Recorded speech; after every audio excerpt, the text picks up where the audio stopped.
जब इंसान ने पहली बार आसमान की तरफ देखा होगा तो उसने सवाल किया होगा, मैं कौन हूं, ये कायनात किसने बनाई और समाज में मेरा मकाम क्या है। आज उसी सवाल के जवाब में तारीख के हजारों साल पीछे जाएंगे, एक ऐसे मजहब की तरफ जिसका कोई एक बानी नहीं, लेकिन जिसने अरबों इंसानों की जिंदगियों को मुतासिर किया। हिंदू मजहब बाब अव्वल, एक ऐसा मजहब जिसकी बुनियाद किसी एक शख्स ने नहीं रखी। दुनिया के बड़े मजाहिब पर नजर डाले तो हमें बानी नजर आते हैं, लेकिन हिंदू मजहब एक दरख्त है जिसकी जड़ें जमीन में बहुत गहराई तक फैली हुई है। तारीखदान इसकी इब्तिदा तकरीबन 1500 कबल मसीह से जोड़ते हैं, जब आर्याई कबाइल बरसगीर में दाखिल हुए, मगर इससे भी पहले वादी सिंध की तहजीब मौजूद थी, मोहनजोदड़ो और हड़प्पा की दुनिया। हिंदू मजहब किसी एक लम्हे में पैदा नहीं हुआ, ये सदियों के इर्तिका का नतीजा है। वेद, कदीम तरीन मजहबी आवाज। हिंदू मजहब की बुनियाद कदीम सहीफों पर है, जिन्हें वेद कहा जाता है। कदीम किताब है ऋग्वेद, ये तकरीबन 1500 कबल मसीह में मुरत्तब हुई। इसके साथ 3 और वेद हैं, यजुर्वेद, सामवेद, अथर्ववेद। ये चारों मिलकर हिंदू मजहब की इब्तिदाई फिक्री बुनियाद बनाते हैं। रवायत कहती है कि ये किसी इंसान की लिखी हुई किताबें नहीं, बल्कि कदीम ऋषियों पर मुनकशिफ होने वाला इल्हामी इल्म है। ऋषि, जंगल और कायनात के राज। तसव्वुर कीजिए, घने जंगलात, आग के गिर्द बैठे सफेद रीश बुजुर्ग, मुराकिबे में डूबे हुए ऋषि। यही वो लोग थे जिन्होंने कायनात के असरार को समझने की कोशिश की। इनके नजदीक कायनात एक जिंदा हस्ती थी, एक अजीम ताकत जो हर शय में मौजूद है। तरीमूर्ति, तख्लीक, बका और फना। हिंदू असातीर के मुताबिक कायनात 3 बुनियादी कुव्वतों के ज़ेरे असर है। तख्लीक ब्रह्मा, हिफाजत विष्णु, फना शिव।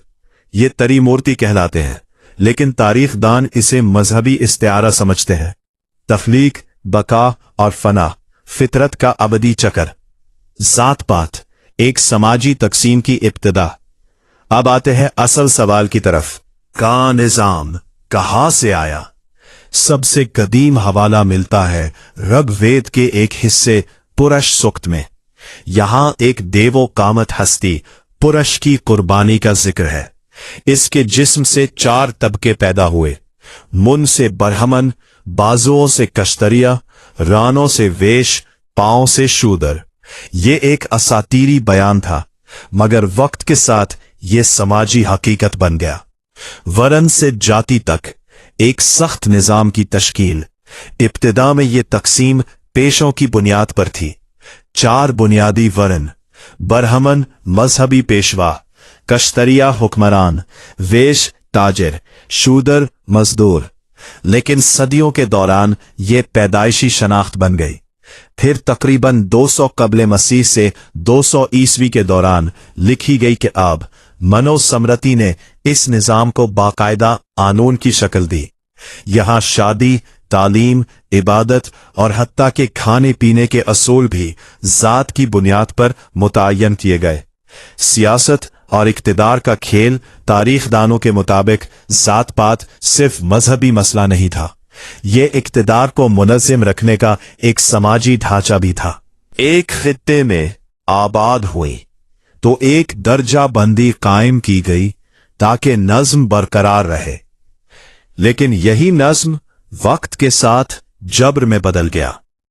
महाकावी दौर, रज़मिया दास्ताने और धर्म। हिंदू तहजीब के 2 अजीम रज़मिया मुतून, रामायण, महाभारत। महाभारत के अंदर भगवत गीता में कृष्ण अर्जुन को अपना फर्ज अदा करने की तलकीन करते हैं।